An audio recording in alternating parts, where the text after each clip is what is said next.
ଉଛୁଳି ଆରାଧ୍ୟ ଦେବତା ସଭିଙ୍କ ଉତ୍ସାହ ହେଉନି କଳି। ରଘୁକୁଳ ତିଳକ ଘେନ ଲକ୍ଷେ ଜୁହାର, ଅଯୋଧ୍ୟା ନଗରୀରେ ଆଜି ପ୍ରାଣ ପ୍ରତିଷ୍ଠା ତୁମର। 500 ବର୍ଷର ସ୍ୱପ୍ନ ସାକାର ହୁଏ ସାରା ବିଶ୍ୱର, ଯହିଁ ନିବଦ୍ଧ ଦୃଷ୍ଟିକୋଣ ସର୍ବ ସାଧୁ ସନ୍ଥଙ୍କର। ଭବ୍ୟ ରାମ ମନ୍ଦିର ନିର୍ମାଣରେ ମୋଦିଙ୍କ ନେତୃତ୍ୱ, ସେ ପୁଣି ସାଜିଲେ ମର୍ଯ୍ୟାଦା ପୁରୁଷୋତ୍ତମଙ୍କ ଦେବଦୂତ। ପୁରାତନ କିମ୍ବଦନ୍ତୀର ଅନୁଭୂତି ତୁମ ରାଜ୍ୟ ଅଭିଷେକର, ଦୁଲୁକୁଛି ରାମ ଜନ୍ମଭୂମି ସାଜସଜ୍ଜା ତାର ସରଗପୁରର। 9 ନଭେମ୍ବର 2019ର ସେହି ଚରମ ଫୈସଲା, ରାମ ମନ୍ଦିରର ସଫଳ ନିର୍ମାଣ ଆଶା ଉଙ୍କି ମାରିଲା।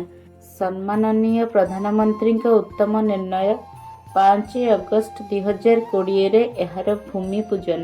ସପନ ନୁହେଁ ସେ ତ ସତ ହୋଇଲା, ହିନ୍ଦୁ ଭାବାବେଗ ଆମ ଜିତାଇ ଦେଲା। କୌଶଲ୍ୟା ନନ୍ଦନଙ୍କ ଏ ନିଆରା ପ୍ରୟାସ, ନବବର୍ଷେ ଭେଟିଦେଲେ ସର୍ବେ ହୋଇଲୁ ହରସ। ପ୍ରଜାବତ୍ସଳ ସେ ରଘୁନନ୍ଦନ ବିଜେ ଆଜି ରାମ ମନ୍ଦିରେ, ପୁର ବୋଲି ଆଜି ଲୋକାରଣ୍ୟ ହୁଏ ପଦ ଲାଗୁନାହିଁ ଭୂଇଁରେ।